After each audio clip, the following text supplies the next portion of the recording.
എനിക്ക് ദിവസവും എന്ത് വീഡിയോ ഇടാനുള്ളത്?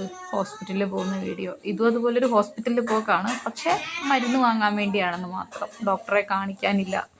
അമ്മയ്ക്ക് വേണ്ടിയാണ് ഇപ്രാവശ്യം. എല്ലാ പ്രാവശ്യം എനിക്ക് വേണ്ടിയാണ് പോവാറ്. ഇപ്രാവശ്യം അമ്മയ്ക്ക് വേണ്ടിയാണ്. അപ്പോൾ അങ്ങനെ ബസ്സൊക്കെ വന്നു കയറി. KSRTCയിലായിരുന്നു പോയത്. കയറി കൂടരഞ്ഞെത്തി.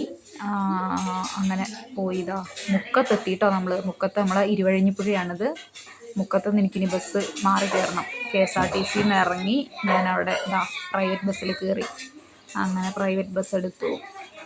എൻ്റെ ഇടയ്ക്ക് സുരേഷ് ചേട്ടനെയൊക്കെ ഒന്ന് വിളിച്ചു. സുരേഷ് ചേട്ടനോട് അവിടെ വന്ന് നിൽക്കാൻ പറഞ്ഞു. എനിക്ക് മെഡിക്കൽ കോളേജ് എന്ന് പറയുമ്പോൾ ചെറിയൊരു പേടിയുണ്ട്. ഒരുപാട് ട്രാഫിക്കൊക്കെ ഉള്ളതല്ലേ. അങ്ങനെ സുരേഷ് ചേട്ടൻ അവിടെ വന്നിട്ടുണ്ടായിരുന്നു. 30 രൂപയായിരുന്നു കേട്ടോ മുക്കത്തുനിന്ന് മെഡിക്കൽ കോളേജിലേക്ക് ടിക്കറ്റ്. സുരേഷ് ചേട്ടൻ അവിടെ വന്നിട്ടുണ്ടായിരുന്നു. അങ്ങനെ നമ്മൾ ഹോസ്പിറ്റലിൽ സൂപ്പർ സ്പെഷ്യാലിറ്റീൻ്റെ ബ്ലോക്കിൽ പോയി അന്വേഷിച്ചപ്പോൾ അവിടെ ഉണ്ട്, പക്ഷേ കമ്പനി വേറെയാന്ന് പറഞ്ഞു. അങ്ങനെ നമ്മൾ പുറത്തുനിന്ന് ആലിയ എന്ന് പറഞ്ഞൊരു മെഡിക്കൽ ഷോപ്പിൽ നിന്ന് അവിടെ നിന്നായിരുന്നു മേടിച്ചത്. അവിടെ നിന്ന് മേടിച്ച് ബസ് കയറാൻ വേണ്ടി വെയിറ്റ് ചെയ്യുക. അപ്പം അപ്രതീക്ഷിതമായി ഞാൻ സെൽഫ് മോഡിലേക്ക് വീഡിയോ ഇട്ടപ്പോൾ സുരേഷ് ചേട്ടൻ്റെ എക്സ്പ്രഷനാണ് എങ്ങനെ കണ്ണൊക്കെ ഇതാക്കണത്. പിന്നെ തിരിച്ച് ബസ് കയറി പോന്നു.